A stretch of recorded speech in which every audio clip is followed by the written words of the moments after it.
Бүгін көретіндеріңіз, белгілі ақын, қазіргі депутат Ринат Зайытов Тоқаевтың саясатын қолдамайтынын айтты. Ал ол дегеніңіз қазіргі президентті толық қолдаймын дегеніңіз. Жоқ, неге? Жаңа депутат Ардақ Назаров састы. Руслан Берденов тілшілерден қашты. Қаңтарда оқ атқан және оқ атуға бұйрық берген азаматтарды билік өкілдерін жауапқа тартуды талап етесіздер ме? Аман болыңыздар. Бұлар қашып жүргенде қара қазағым осылармен жолыға алмай зар қағуда. Почему нас не пускают к президенту? Я прошу помощи у президента, помогите! Ал біздің депутаттар бұл уақытта бәрін қатырамыз деп алып беруде. Не деген парадокс десейші. Қызмет етемін. Ант етемін. Осы және басқа да жаңалықтарды дәл қазір саралап, сараптайтын боламыз. Кеттік онда.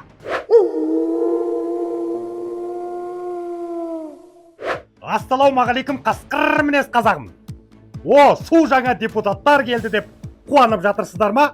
Әлде бұл жексұрындарды кім сайлапты? Бұлардың болғанынан болмағаны жақсы деп бұлданып жатырсыздар ма?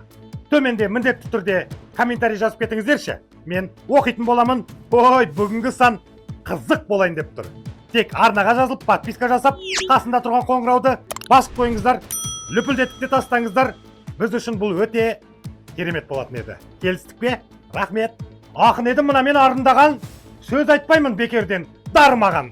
Қосановпен қосылып, елді алдадым. Сеніңдерше өтінем, тағымаған. Деп тәпішкесінен секіріп, Нұр Отанды даттап, кейіннен жақтап, депутаттыққа аттап, Тоқаевты мақтап келген Ринат Зайытов жаңа креслосына орын тепті. Бірақ қазір Ринат жоқ, ол қоянның суретін салып кетті. Десе де аузын авария кетті ме? Әлде байқамай қалды ма? Әйтеуір Ринат Тоқаевтың саясатын қолдамаймын деп картопты бірақ жарды. Сіз жаңа айттыңыз, бұрынғы президенттің, яғни маған ұнамайтын биліктің қазір тең жартысы жоқ дедіңіз. Ал ол дегеніңіз қазіргі президентті толық қолдаймын дегеніңіз. Жоқ, неге? Немесе қалай деп қараңыз. Қолдайсыз ба, қолдамайсыз ба деген. Содан шыққан сұрақ. Мен Қазақстанның дамуын, һәм өркендеуін қолдайтын адам. Белгілі бір адамдарды, топтарды қолдайтын адам емеспін. Осының ара-жігін ажырату. Жалпы биылғы жаңа депутаттар шет-шетінен популист. Оны жасырып қайтеміз. Кезінде қазағым деп уағыз айтатын Ардақ Назаровта 180 градусқа өзгеріп шыға келді. Тиесілі мандатын алуға барған депутат Назаровты бірнеше сұрақпен журналистер қарсы алды. Қысқасы диалог былай өрбіді. Сізді де көреді екенбіз ғой. Денсаулықтарыңыз қалай? Амансыздар ма? Сұрақ ретінде қаңтарда оқ атқан және оқ атуға бұйрық берген азаматтарды билік өкілдерін жауапқа тартуды талап етесіздер ме? Аман болыңыздар. Алла тағала елге тыныштық берсін. Біз әлі жұмысқа кіріскеніміз жоқ қой. Жоқ, енді кіріскеннен кейін әлі күнге дейін қаңтардың шындығы ашылған жоқ. Осы оқ атқан, оқ атуға бұйрық берген азаматтарды жауапқа тартуды талап етесіз бе? Аман тілеймін сіздерге. Жоқ, сіз сонда тек қана Кейін жауап спорт береміз. туралы Бір ғана сұрақ қояйыншы. депутаттық сауалдар көтересіз бе, егер қаңтар оқиғасына қатысты? Кейін жауап береміз барлығына. Парламентке өткеннен кейін қандай нақты мәселелерді көтересіз өзіңіз? Жоспар бар ма? Жастар тәрбиелейміз. Қалайша? Бұрынғыдай. Жастарды тәрбиелейтін адамның журналистерді сыйламағаны ерсілеу екен. Ол жаңа депутат Ардақ Назаров тағы да бірнеше журналистің сұрағына тоқтамай өтіп кетті. Неге журналистерге тоқтап жауап бермеске депутат мырза?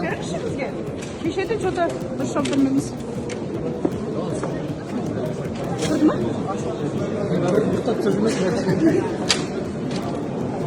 Мұнша журналист.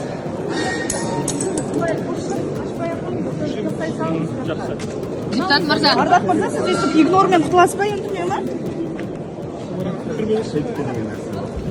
Айтпақшы депутат Назаров өзімен бір округтан сайлауға түскен қоғам қайраткері Алтынбек Сәрсенбаевтың туған ағасы Рысбек Сәрсенбаев ағамызды танымайтын болып шықты.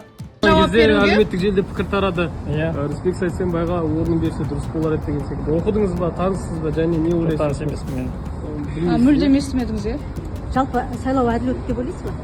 Әділ өткен шығар. Сайлау учаскелеріндегі заңбұзушылықтарды көрдіңіз бе жалпы? Көрмедім. Мен интернет ақтарып басында ұртпаймын.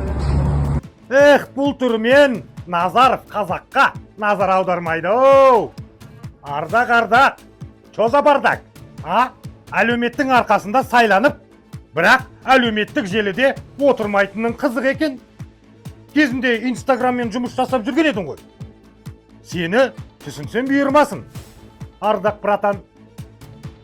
Ренжіме. Аман болыңыздар. Алла тағала елге тыныштық берсін. Жалпы сіздердің бұл азаматқа деген көзқарастарыңыз қандай? Біреулер айтады, бұл мәжілістегі Бекболат Тілеуханның орнын басты дейді. Сіздер қалай ойлайсыздар, құрметті көрермен? Ардақ Назаров қазақ үшін қызмет жасайтын адам ба, әлде бұл да популист пе? Төменде пікір жазып кетіңіздерші. Күтемін. Сіздердің пікірлеріңіз мен үшін өте маңызды. Ал жаңа Республика партиясының атынан сайланған депутат Руслан Берденов алғашқы қадамын журналистерден қашудан бастады. Руслан мырза, ассалаумағалейкум. Бір сұрақ қоюға рұқсат етіңіз. Бір сұрақ қоюға рұқсат етіңіз, Руслан мырза. Бір сұрақ қоюға.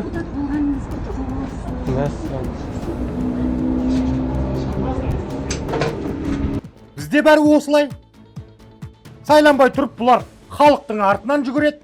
Сайланғаннан кейін халық бұлардың артынан жүгіреді. Бұл сөзді бекер айтып тұрған жоқпын. Қараңыздар. Почему нас не пускают к президенту? Я прошу помощи у президента. Помогите мне, просто помогите. Дайте, я буду спокойно работать. Почему сельхозникам не дают работать? Мы сельхозники, мы хлеб выращиваем. За что? За что? Просто почему такое отношение у правительства к нам? Қазағым әділетсіз Қазақстаннан шаршап, шенеуніктермен жолыға алмай, есік сығалап жүргенде, біздің жас депутаттар, аш депутаттар ант қабылдап жатты. Халқына адал қызмет етуге, Қазақстан Республикасының тұтастығымен Қазақстан халқына адал қызмет етуге, Қазақстан Республикасының тәуелсіздігімен тұтастығына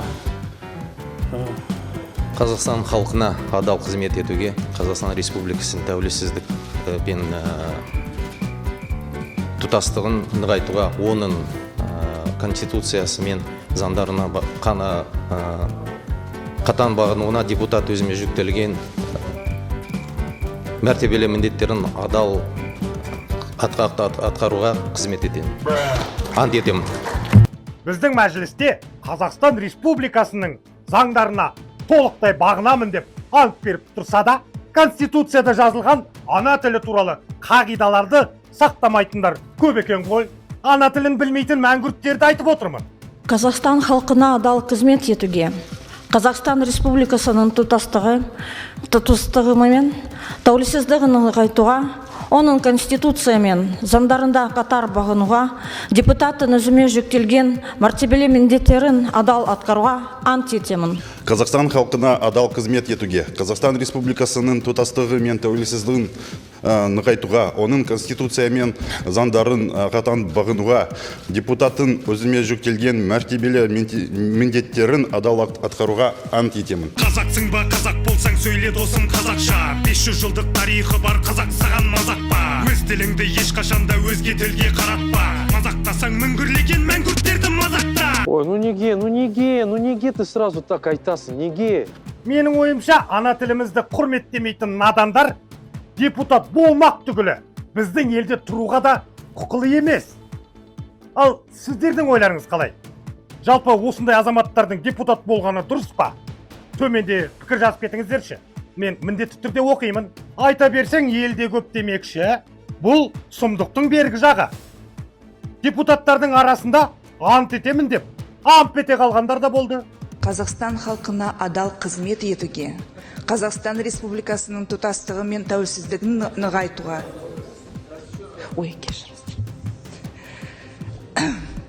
Қазақстан халқына адал қызмет етуге, Қазақстан Республикасының тұтастығы мен тәуелсіздігін нығайтуға, оның конституциясы мен заңдарына қатаң бағынуға, депутаттың өзіме жүктелген мәртебелі міндеттерін адал атқаруға ант етемін.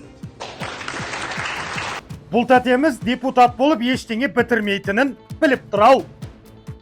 Содан болар кітапты ұстамай тұрғаны. Оған да рахмет деп қояйық. Енді мәжіліс спикері Ерлан Қошановтың мына бір сөзіне назар аударыңыздаршы. Чем вам не нравится Аманат? Народу нравится, народ проголосовал. Я считаю, это были честные, открытые выборы. И то, что Аманат получил 53,9%, это действительно заслуженная победа, я считаю. Ал енді Қошановқа жауап берейін. Мен де бәрі фа-факту ғой, фа-факту. Фа-факту, да. Чем вам не нравится Аманат? Народу нравится, народ проголосовал. Реально от вашей партии уже тошнит. Еще вот здесь на доме вешаете. Знаете, неприятно. Очень сильно неприятно. Вот это Аманат. Я считаю, это были честные, открытые выборы. И то, что Аманат получил 53,9%, это действительно заслуженная победа, я считаю.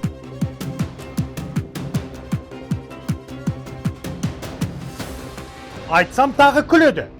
Шатаспаңдар, қазақ бәрін біледі. Бүгінгі айтарым осы, қасқыр мінез қазақ. Қасқыр екенімізді ұмытпайық.